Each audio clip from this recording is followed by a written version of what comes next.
পরোটা খেতে কি ইচ্ছে করলে বাড়িতে কেউ বানিয়ে দেয় না, দোকানে গিয়ে সেই অস্বাস্থ্যকর পরোটাই খেতে হয়। তাই আজকে ঝটপট আমি বানিয়ে দিচ্ছি আলুর পরোটা। আসসালামু আলাইকুম, কেমন আছেন সবাই? আশা করছি ভালো আছেন।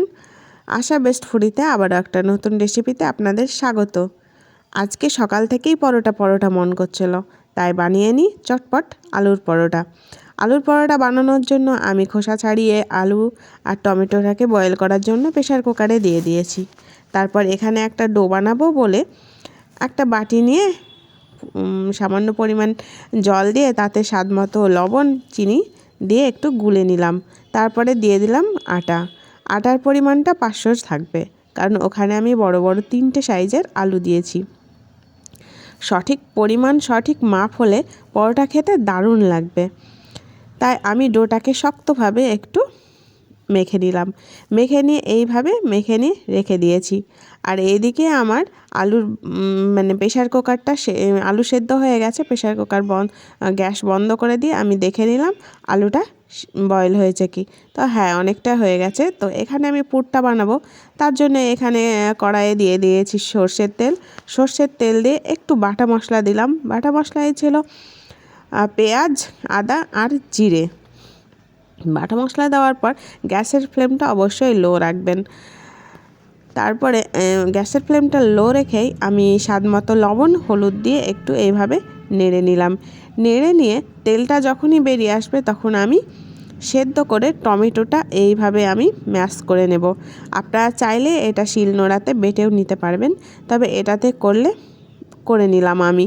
তো এইভাবে একটু ম্যাশ করে নিয়ে এটাকে আবার একটু নেড়ে চেড়ে নিলাম। নেড়ে চেড়ে নেওয়ার কারণ হচ্ছে টমেটোর একটু সেদ্ধ আছে, কোনো গন্ধ নেই, কিন্তু তবুও একটু জল থাকবে, তো সেইটা টেনে নেওয়ার জন্য আমি একটু নেড়ে নিলাম। আর স্বাদটা ব্যালেন্স করার জন্য আমি সামান্য পরিমাণে চিনি দিয়ে দিয়েছি। আর এটাতে আমি আবার আলুটাকে এইভাবে ম্যাশ করে নিচ্ছি। আপনারা হাত দিয়ে করলে কি হয়, গোটা গোটা থেকে যায়, ওটা ভালো লাগে না।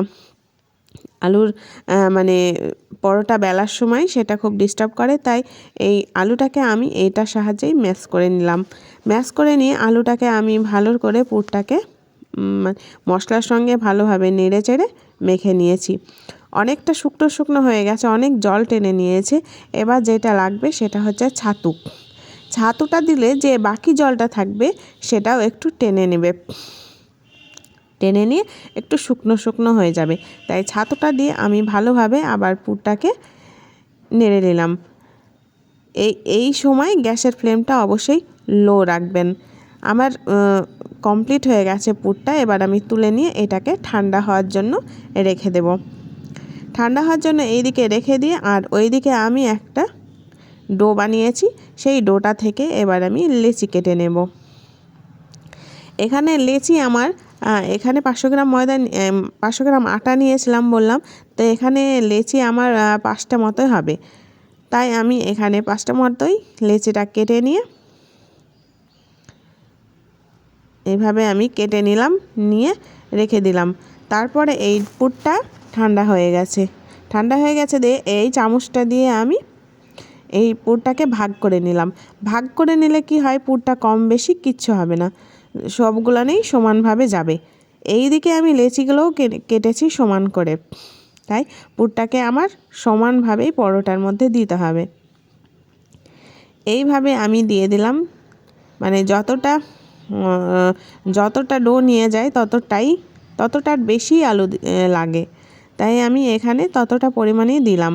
অনেকে হয় না যে আলুর পুরটা দেওয়ার সময় ফেটে যায়, তো আমার এই রকম করে আমি যেভাবে দিলাম এইভাবেই আপনারা দেখবেন, আশা করছি বেরিয়ে যাবে না, আবার ফেটেও যাবে না। এইভাবে আমি ভালো করে মুখটা ভালো করে সিল করে দিয়েছি। সিল করে হাতের এই সাইজে আমি এবার ডোটাকে গোল করে নেব। ভাবে আমি গোল করে নিয়েছি, একটু চ্যাপ্টা করে নিলাম হাত দিয়ে একটু চ্যাপ্টা করে নিলে এটা ফেটে যাওয়ার সম্ভাবনাটা খুবই কম থাকে, কোনো মতেই এটা ফাটবে না। একদম সঠিক মাপ আর সঠিক নিয়ম মানলে আলুর পরোটা কখনো ফেটে যাবে না। আমি এইভাবে এটা আলতো হাতে বেলে নেব। কখনো ওই রুটি যেভাবে বেলি ওইভাবে কিন্তু বেলা যাবে না। এটা আমি হালকা হালকা করে বেলে দেব, যাতে আলুর পুরটা পুরো পরোটাতে সমানভাবে থাকে। তারপর এখানে আমি নিয়ে নিয়েছি একটা রুটি, এটা লোহার কড়া, এটাতে আমি রুটি বানাই, এটাই আমি নিয়ে নিয়েছি। এটা গরম হলে দিয়ে দিলাম। দেওয়ার পরে এক পিঠ যখন হয়ে গেছে তখন আমি এটা দিয়ে একটা ছলনি দিয়ে উল্টে দিলাম। উল্টে দিয়ে একটু ফোলা ফোলা ভাব এসেছে, আবার আমি এটাকে আর এক পিঠ উল্টে দিলাম। আর এক পিঠ যখন ভালোভাবে শাঁকা হয়ে যাবে তখন এই সাদা তেলটা ব্রাশ করে দিতে হবে। আমার কাছে ব্রাশ ছিল না, আমি এইভাবেই তেলটা দিয়ে দিলাম। আর দেখুন পরোটাটা কত সুন্দর ফুলেছে।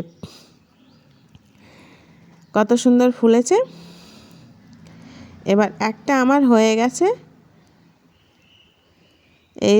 এইভাবে আপনারা একবার বাড়িতে বানাবেন। আমি আশা করছি যে একটা পরোটাও মানে পুর বেরিয়ে যাবে না, আবার দারুণভাবে ফুলবে। ওইদিকে আমার আর একটা হয়ে গেছে, এইদিকে চলে এসেছি। আর একটা আমি সেম প্রসেসেই বেলে নেব আলতো হাতে। দেখুন কত সুন্দরভাবে বেলে নিচ্ছি। আমার হয়ে গেছে এটা। আবারও আমি এটা দিয়ে দিলাম। এই দেখুন দিয়ে দিলাম। দিয়ে আবার আমি এই একইভাবে এই পরোটাটা ভেজে নেব। তো আর একটা আমি পুর আপনাদেরকে দেখাচ্ছি যে এইভাবে পুরটা নেবেন হাত দিয়ে চেপে।